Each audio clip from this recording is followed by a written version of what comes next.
This is the Cancer Interviews podcast, and I'm your host, Bruce Morton. A diagnosis of amyloidosis is not a cancer diagnosis, but if not addressed in a timely manner, it can be linked to various types of blood cancer. Our guest on this episode was able to get in front of amyloidosis' numerous symptoms and wants to make sure others do too. He is Art Still of Liberty, Missouri, and now it's time to hear his story. Art, welcome to Cancer Interviews. Bruce, I appreciate the opportunity, man. It's a beautiful day in the neighborhood, as they would say. All right, and we'll add a little beauty to it with a little bit of 411. Before we start, what we want to do, Art, is learn a little bit more about you and your life away from amyloidosis. So if you would, tell us just a little bit about where you're from and what you've done for work and what you do for fun. Well, I'm from Camden, New Jersey, right across from Philadelphia. I grew up in the inner city, and the only means of getting education and getting out of the city was by means of my sports skills or whatever. And also I got a scholarship playing football at the University of Kentucky back in 1974. Had a pretty good career, played with some great guys and all too. Graduated in 77, 78 and got drafted by the Kansas City Chiefs in 1978. Played 10 years with the Kansas City Chiefs, 2 years with the Buffalo Bills. So I played 12 years in the NFL, and been living in the Kansas City area ever since. Now I have to ask, out of those 12 years, is there any one moment that stands out above all others, your favorite moment when you look back on your NFL career? There's one particular game in all two. I was playing in the NFL, the Pro Bowl game over in Hawaii and all, and I played right beside number 83, they called him Mad Stork Ted Hendricks, who played for the Raiders. In high school, my high school jacket, Mad Stork, my number was 83. And that was just a classic moment and all, playing little big Mad Stork and little Mad Stork, which is me, playing side by side in the Pro Bowl game together. That was something that kind of I cherish and all.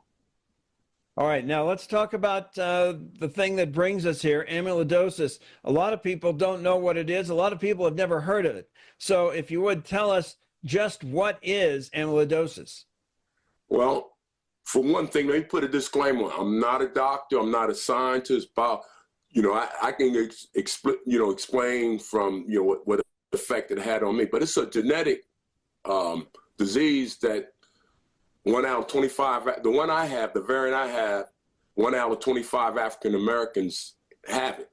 And so with my parents having the genetic, amyloidosis, the V122I, that's the variant name for that. And they got another variant for the Irish version, the Portuguese and all, but I have the African American version one. And again, from one of my parents, I don't know exactly who, but you got a 50% chance of getting that variant. And when I found out that's where I got it from, as far as, figuring it out. Now, you might have some questions in reference to that and all too. By the way, we're confident you'll be able to learn some tips and tools to help you through your personal cancer journey. But first, we'd like to invite you to please give us a like, leave a comment or review below, and share this story with your friends. Kindly click on the subscribe button below and click on the bell icon. That way you'll be notified the next time we post an interview. And we want to remind you that on Cancer Interviews, just like Art, we are not doctors. We are not distributors of medical advice. If you seek medical advice, please contact a licensed healthcare professional. Now, Art, even though your journey isn't technically a cancer journey, there's a similar dynamic in that there was a time in which you thought your health was just fine, and then something happened to make you think that it wasn't. What happened with you that made you think that you needed medical attention? Well, there was a combination of things. When you're playing football, you beat your body up. So I then had carpal tunnel, I had both of my shoulders replaced, torn bicep, I got stenosis in the back, got back problems, I got neuropathy in my feet and some other things, some other issues and all too, that again, I contribute to football, playing 20 years of your life and all, you figure beating your body up. But I also took care of myself, what I ate, exercise, my wife can verify it, even the doctors can verify, and they couldn't figure out, eventually, when they couldn't figure out, I had AFib. That's when everything came to the fore, so to speak, because they couldn't figure out how I had atrial fibrillation and all heart problems. So, and that's where everything kind of came to the table. And then I was looking back, my brother then had a heart transplant. He's 74 years old. 12 years ago, he had a heart transplant, and all the exact same symptoms I have, he has. I got another brother that also has the same issues, and I got other family members got some other serious illnesses. And, once you start putting it together, it's almost like a puzzle, putting a puzzle together. With all those symptoms, you knew that something was wrong and you needed to get this looked at. But how did you learn that you had amyloidosis? Well, again, I'm very thankful. I played in the NFL and all, and they have a lot of good programs there, especially for retired ball players like myself. So there's a program, a wellness program we have through the NFL Players Association, where the area I live, we go down to Tulane, and they do a total body, mind assessment on you every 5 years. The first year I went down there, they want me to take medication, do some things, but I'm pretty much anti-medication. I wouldn't say doctors and all, because I was talking to doctors and all too, because of what my brother went through. But when I went back this past, in 2023, August 2023, it was a doctor named Dr. Ferdinand. He was a cardiologist, but he was an African-American cardiologist. And when he started asking me history of the family and all, when I started disclosing the things we just talked about, my brothers and all, and the rest of my family and all, he had mentioned that you might want to take a genetic test on this amyloidosis and all, this variant and all too. And he explained it to me, and so when I got back Kansas City, September of 2023, St. Luke's is, they got doctors that deal with amyloidosis. I took the genetic test and found out that I had that gene. Now, with different types of cancers, there's a different number of options that once they're diagnosed, can take by way of treatment. With some cancers, there are a lot of options. With others, it's very cut and dried. With amyloidosis, even though it wasn't a cancer, you needed to get it treated. Did you have treatment options, or is there only one way to address it? Well, there's different variants of amyloidosis, and I'll use a name too. I don't know if remember a guy by the name of Matt Millen. Matt Millen, we played against each other when I was in college. He went to Penn State, played for the Raiders, I think San Francisco and all. He eventually became the GM of the Lions and all. He has an amyloidosis, but it's AL, which is different than mine, because mine is a genetic one. So there's different variants. And like when you mentioned about the blood disease and all, I think from that variant, you can have amyloidosis, as far as that blood cancer and all too. Mine was more so, like I said, the genetic side of things. And it was just one of those deals where basically every 3 months I get this shot. They can't, right now, they can't get rid of that gene at all, but they have things that can deter it from getting worse. So right now, with my situation, all my symptoms that I have right now, again, getting a shot every 3 months, it won't advance to where my brother went. Heart transplant, other organs and all can affect your kidney. There's a variety of things. Even, in reference, like I was telling you about my brother, enlarged tongue. He's got enlarged tongue. He's got some other things too that advances too, that if you don't get early detection, as we was talking about in reference to cancer, it's the same deal. If you don't get early detection, it can cause a lot of havoc on your body, your health, and eventually maybe death. So if someone is diagnosed with amyloidosis, and I already know to some degree the answer to your question, but I want to hear it in your words.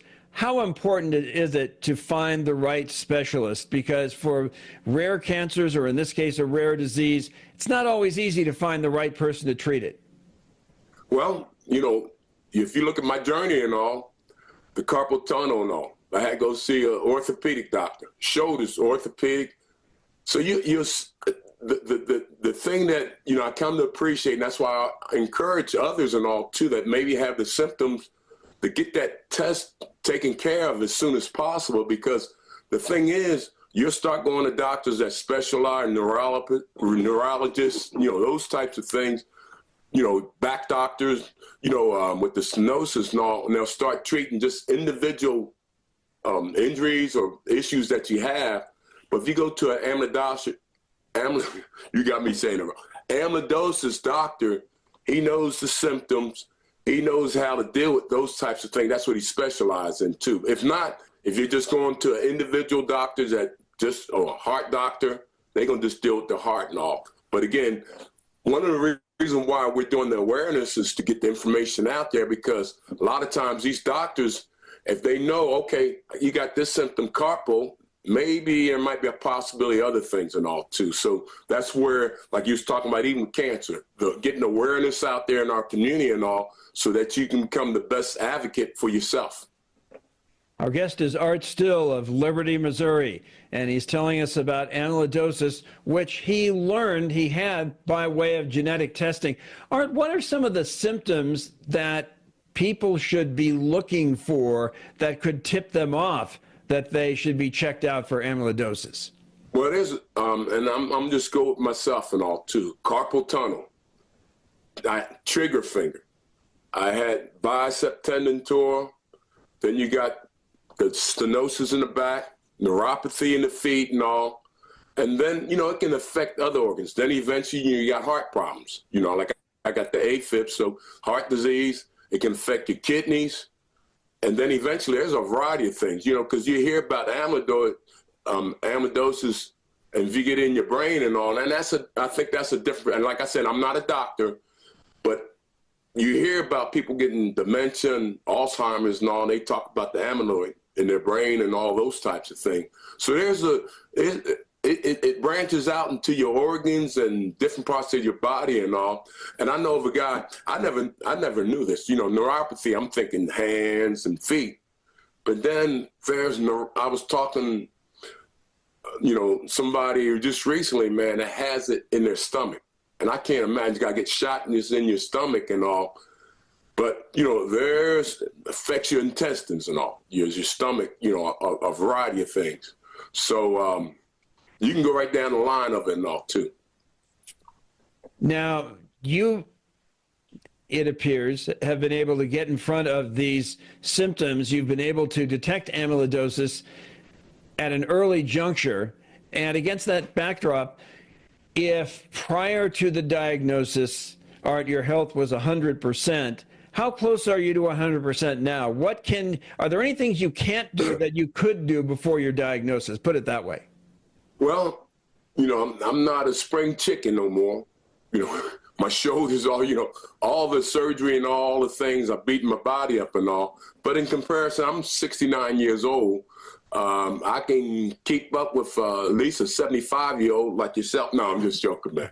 But in comparison, you know, because my lifestyle, how I eat and drink and what I sleep and all those types of things, I think I'm in pretty good shape and all too. And, you know, doctors even recognize that if I wasn't in the shape that I'm in right now, I probably, you know, all these symptoms and all probably take me to another level and all. And I think it's a combination, not only to me, and you probably know too, especially in sports or anything in life, it's not all physical. You know, these symptoms all I have, but again, the brain comes into play too, because if you sit and dwell on those negative things, your situation to me is going to get worse. So the way I look at it is, like this morning, I'm down in my sauna, I do my workout, even though I got the heart problems and all, doing my workout, I do a variety of things. I'm making sure I get my sleep at night, type of food I eat, and I watch everything I eat organically as possible. So, you know, I kind of look at it, and I always tell people what I'm trying to do, extend my shelf life. So, you know, I understand, you know, I got to take these shots and I got to take some medication and all too. But for me to extend my shelf life, you know, I got to add something to it. So on my part, working out and doing all these other things make a world. And then, you know too, the environment. If you're around a positive environment, that has a lot to do with it. And then with me, and I keep dwelling on myself, my father used to always use that line, if you can't have a little fun in life, what's the point in living? So everything we talked about, as we start aging, things don't work as good as they used to back in the day. You can either dwell on that and take it too seriously, or you can make some fun of it and just laugh at it. All right, we're going to wrap up now. And what I want to talk about before we go is your effort to increase awareness about amyloidosis. And you're doing that through a website.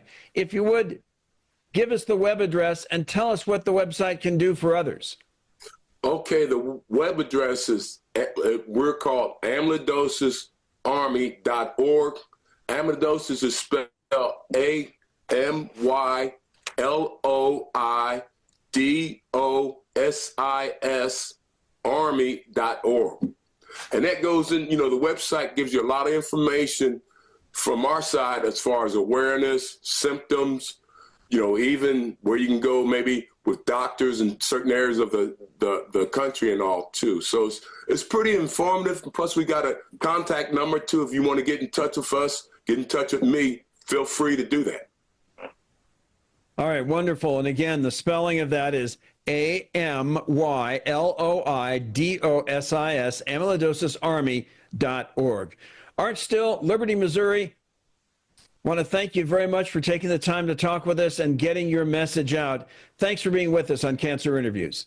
No, hey, I appreciate everything you're doing, and I wish everybody the best. If there's anything I do to help out, I'm around. And we want to remind you, as we always do when we wrap up, that if you or a loved one are on a cancer journey, you are not alone. There are people out there like Art Still, and there are organizations or websites, if you will, like amyloidosisarmy.org that are there to help. So until next time, we'll see you on down the road.